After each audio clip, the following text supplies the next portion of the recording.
Niyog sir, whom I would like to welcome. And Aditya Niyog sir has been my teacher and my trainer from my days of fellowship. Besides the, I should say, the clinical part, he has always motivated us to keep sharing the knowledge and learning together. Welcome, Aditya sir, and it's all yours. Thank you. Am I audible? Yes, sir. Yes, sir. Good afternoon, everybody. Thank you, Dr. Shweta, for the kind introduction. Basically, what all the speakers have very nicely shown all the things which have already different aspects of progression have been shown. So now, basically, my thing, we will just try to look at some case scenarios and in which practically these things might be there, and then we will try to discuss each case as we go with the panel.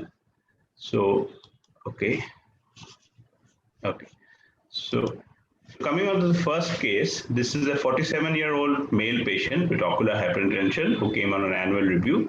This is a one-eyed patient. Left eye was physical due to history of injury in childhood, and vision in the right eye 6/6 phakic, left eye no light perception. He's on timolol eye drops in the right eye. IOP is 18 millimeters of mercury, and baseline IOP was 24 millimeters of mercury. Left eye is soft. Gonioscopy shows open angles. Pachymetry is with 525 microns.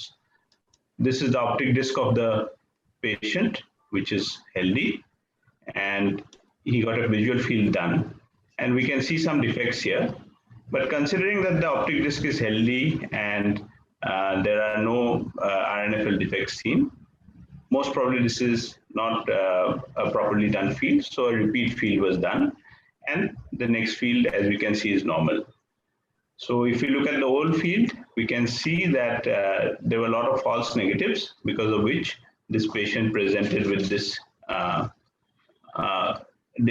he was not performing the test well. So I would like to ask the panel at this point of time, like as to when do we repeat a perimetry on follow-up patients? How frequently would we be doing it? Like, do we do it in each visit? Aditya sir, can I answer this question? Yeah, please. Yes, so as Dr. Praveen was categorically, very specifically saying in his presentation that in the advanced cases, and that is also recommended, that to see the minor changes, we need to set in and see the rate of progression. And for that, in the advanced cases, annually, I should say, 3 fields, minimum of 3 full fields are required. And once we know that the rate of progression is set in, then probably we can just change it to probably biannually like that. Yes. So, sir, and Reena ma'am, would you like to have any addition to it? Yeah, so I think when I'm making the baseline, I might want, like you can see over here also, the first field doesn't look so good and the second one is all clear. Your baseline is going to be the normal field. But in patients with normal discs and having an early disease or just a suspicion, I don't do more than a field a year. But provided I have a good baseline, a reliable baseline that correlates well with the optic nerve and the clinical picture. But in case I have an established patient of glaucoma, first 2 years, at least 6 fields, and thereafter, depending upon the severity. If it's just a mild disease, again, once a year maybe. But if I'm dealing with a moderate to severe disease who's fluctuating, then 6 monthly also. Thanks. So then we go on to the next case. Okay. So the next case is a 41-year-old male patient. IOP is 16 millimeters in the right and 17 in the left. Gonioscopy showed open angles in both eyes. Pachymetry was 527 and 531 microns in right and left eyes. He has been diagnosed elsewhere as primary open angle glaucoma and was using timolol eye drops twice a day in both eyes. There's no baseline IOP record. And these are the discs. As we can see, there is RNFL defect in both eyes inferiorly, more in the right eye, and inferior rim thinning. Large discs are there. So this is his visual field. Left eye is essentially normal. Right eye has few defects here. On a review after 5 months, the discs look quite similar at first glance, but there is progression in the visual field as compared to earlier. So as we see a progression, and these are quite reliable fields, we go back and review the discs again. So this is the initial examination, and this is the second time. So on a detailed examination, I'll just zoom it a little. We can see that there is a resolving disc hemorrhage here. So basically, there has been some disc hemorrhage which has partially resolved, and on first glance, it was looking almost like it was not noticed, not picked up, like the previous case which Dr. Reena had mentioned. So this basically tells about the importance of a detailed clinical examination. So now I would like to ask Dr. Reena, how would you like basically do you follow up and document the disc? Like, which is your preferred method? Although everybody says this photographs are very good, but it's difficult to get this photograph done well. So what would your preferred method be like? So in an early case like this, if I don't have cataract and the view is very good, very often I do the disc photograph, and if I have a field defect and a nice RNFL defect visible, I don't even do the OCT. But if the media is good and all, and I don't get a good picture, I do land up doing a lot of disc photographs in my patients, especially at baseline. Okay. Also, what I've started doing now is I do like to do a 24-2C program on the fields, where very often when you have patients like these with very characteristic RNFL defects, when you do the extra points in the center 10 degrees, sometimes what you just showed, the field defect was essentially looking normal with such a large RNFL defect, will pick up some depressed points in the center 10 degrees. Okay. So that also is helpful. And I do like to do my photographs, but I don't serially keep repeating them every visit till I see a very dramatic change and I want to document it. But if I'm doing structural evaluation as well by OCT, then my threshold anyways to repeat disc photographs and all is very, I don't do it. But you find a disc hemorrhage like that, I'd like to document it in my paper if my first disc was normal, or even repeat a disc photograph because I've seen a hemorrhage. Yes. Another question is, like, this patient is quite a young patient, 41 years old, already established glaucoma. Would it have been preferable to treat him with something else, like a prostaglandin analog rather than timolol? So that is one thing. Yes. Another thing I would just like to look at, after changing treatment, when would we call him back? What is the timeline you would think, like, to reassess him? Because he's got central defects. Because a young patient, 5 months, you have a change in the field, you have this hemorrhage, the pressures are not very high. Definitely we need to follow up this patient closely. Change in treatment, 1 month later, make sure that the new drug is acting is what I would do. And then follow up at least 6 fields in 2 years with this patient and repeat it. I would even image him if I have to get quantification of the RNFL loss in this particular case. And then objectively remeasure the RNFL at least once a year to see where it's going, but dilated exam every visit. I would see him every 4 months or so, if not 6. And would you think this patient would benefit from, after changing of therapy, do a diurnal IOP checks or something, or check IOPs at different points of time? Because that is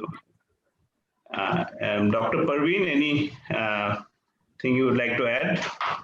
Sir, I would suggest, like, when we have detected the disc hemorrhages, so then definitely we should also look for the non-IOP dependent risk factors for such patients. And especially being a young patient, that is the important thing. So, sir, one second, sir, sorry for the interruption. Just an addition, or I should say a question to the panel. So do we recommend, and are we sending a message across to the listeners that always all the disc hemorrhage on the very first visit, the minute they are identified, should we need to change the treatment regime, or are we supposed to wait for some time?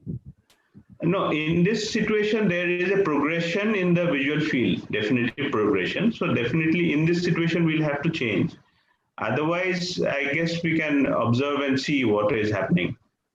Okay, and observation for 1 or 2 months would be fine, sir? Yeah, we call them back, and most probably we do a RNFL assessment to see whether there is thinning. That is important, especially in a younger patient. No? So shall we proceed to the next case? Yes, sir. So case number 3, is a 46-year-old female patient who was diagnosed as primary open-angle glaucoma 5 years ago, currently on bimatroprost at bedtime in both eyes. IOP was 14 in the right eye and 15 in the left eye with pachymetry 535 and 539 microns. This patient came for a follow-up. This lady has difficulty in doing perimetry. She cannot do properly, so she prefers to follow up on OCT. So OCT done shows progression, thinning in the right eye here, and within a span of about 6 months. In this scenario, for the audience, we have missed a very important examination. If you look here, if we go back, a gonioscopy was not done. So we go and do a gonioscopy. And when we do a gonioscopy, we can see some pigments here. Is the scleral spur, is it an open angle? But on doing gonioscopy in bright light and compression, we can see this is a pseudo open angle. Basically, these pigments are in the Schall-Base line, and actually it's a positional angle closure, the red arrow pointing to the scleral spur. And on different quadrants, some peripheral anterior synechiae are also seen. So this is basically a chronic angle closure glaucoma, which, as we know, is more progressing and more blinding. So as already been highlighted earlier, that doing a periodic gonioscopy is very important. So I would like to ask Dr. Shweta, how frequently should we do you do gonioscopy in your follow-up patients? Because initially we do gonioscopy in all our patients when they come, but how frequently do we do it? So once we see that the disease has stabilized, initially what we do is every 6 months we are doing the gonioscopies. And then once we see that the cataract is not progressing and the disease has been stabilized, then annual gonioscopy checkup we follow. That is the practice which we follow in our clinic. Okay, annual gonioscopy. So that is a very important message that once diagnosis of open angle glaucoma is made, at a later point of time, there may be angle closure. So annual gonioscopy is very important. So that should be done. Now, again, coming on to like this, some of these patients are very non-compliant. They don't come for regular checkups and all. So when do you think we should be doing a PI for patients? Like what is your threshold for doing a PI? There is no particular rule of thumb, like as the literature says that the PACS cases, they should undergo PI until they are high risk, but definitely it's a tailor-made approach. As you said, that the patient is unable to come to the clinic regularly. And just asking about the family history, seeing the status of the cataract, then we'll go and we'll take a decision for the PI, definitely. And if the TM is absolutely clear, then probably we can wait and watch for the PACS cases. But if we see that there are some blotchy pigmentation and we think that there are some other associated risk factors, definitely I would like to go ahead and do the PI. Okay. So it has to be a tailor-made approach. That is the thing. Yes, Dr. Reena. But in this particular patient, definitely you'll do a PI. Yes, in this case, we'll go for a PI. Yeah, this is now become a primary angle closure glaucoma, like. Yes. Yeah. So we go on to the next case. How many minutes do we have time? About 5 we have 10 enough time. We've got enough time. We are supposed to finish at. We have got enough time. We have 9 more minutes to. Okay, perfect. So, Mr. Prasad, it's 15, no, or 9 minutes? 9 minutes we have. Okay. Fine, 10 minutes. Okay, so we go on to the fourth case, which was seen by Dr. Manish. Very again, a one-eyed patient, a 65-year-old gentleman who had phthisis in the left eye post cataract surgery and drop. Right eye, he was pseudophakic, 6/6 and he was using latanoprost in the right eye. His intraocular pressure was 12, baseline IOP of 16 millimeters, and pachymetry was in the normal range. So this is his visual field with some defects here. There's the infrared disc slope, and he comes for a review after 6 months, complaining of decreased vision, but his acuity is 6/6 and 6, IOP is 10, and there's a disc has mild infrared rim thinning. And when we look at the fields, there is significant progression. And these are the discs. This is the initial presentation, and after 6 months, this is the disc. The color looks a little pale, but this should not be more. It most probably is an artifact because the retinal color also shows a change, and that is most probably the exposure is different.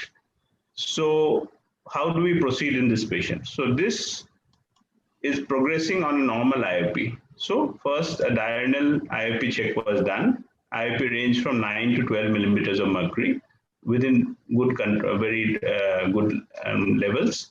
So the next step was to do a cardiac evaluation, carotid Doppler, blood lipid profile, blood sugar lipid profile, and monitoring of blood pressure. Sleep apnea was looked for, and he was a borderline diabetic and sent for diabetologist opinion. So there was some calcified plaque in the interior carotid artery, but not significant flow obstruction. Then imaging was done, which showed this mass lesion, which was basically a granuloma compressing the optic nerve and the optic chiasm. So as we all know, this field is not due to glaucoma. Field effect was not due to glaucoma, but due to this mass lesion. So whenever we look at fields, we have to look at fields in totality, not as a single eye. We see a nasal effect here in this different patient, just for illustration. And the left eye has some defects here. But when we put these two fields together, we see it's more of a quadrant anopic defect, and which is shown clearly on the 30-2. So if we look at these fields here also, although it's one-eyed patient, but we can see the defect is more in one quadrant. So it's more like a quadrant anopic defect, which is going down here, going to become a hemianopic defect. So the pattern can be looked at even if you have a one-eyed patient, although it's much easier if you have two eyes to compare. So this basically shows the importance to correlate optic disc and visual field. So in what patients, Dr. Shweta, would you do a systemic workup? In what patients who are progressing would you do? So definitely, sir, when the cases are progressing, despite a better IOP control, we know that we have attained our target IOP. The diurnal variation test is of not much revelation. It doesn't show anything. Then we'll further go ahead and ask for the systemic evaluation. Like, first of all, I'll ask, even in the clinical history or clinical, I should say, by doing the examination, I ask my patient about the history of snoring. Sometimes the patients, they sleep and they're not aware that they themselves are snoring. So you ask the attendant who is standing next to the person, that patient snores at night. So that will warrant you that, okay, that patient needs a sleep apnea test. Also, we'll go for the cardiac and the carotid evaluation at the same time. So definitely unexplained progression warrants the need of a systemic evaluation. And are we doing color vision regularly in our clinic? Like, or do we do color vision, even if not formal, like a red pencil or something to show, like, is it looking faded? I think that is also a good thing. We can just tell, even if we don't do a color vision, a red pencil, whether it's looking sharp or faded. That is one thing, I guess. Any other points Dr. Reena would like to make? Yeah, I think Dr. Aditya, what I strongly recommend to even my team of doctors, very often when we see a change in the field of this sort that you just showed, first thing you do is correlate the nerve with this change and the reliability.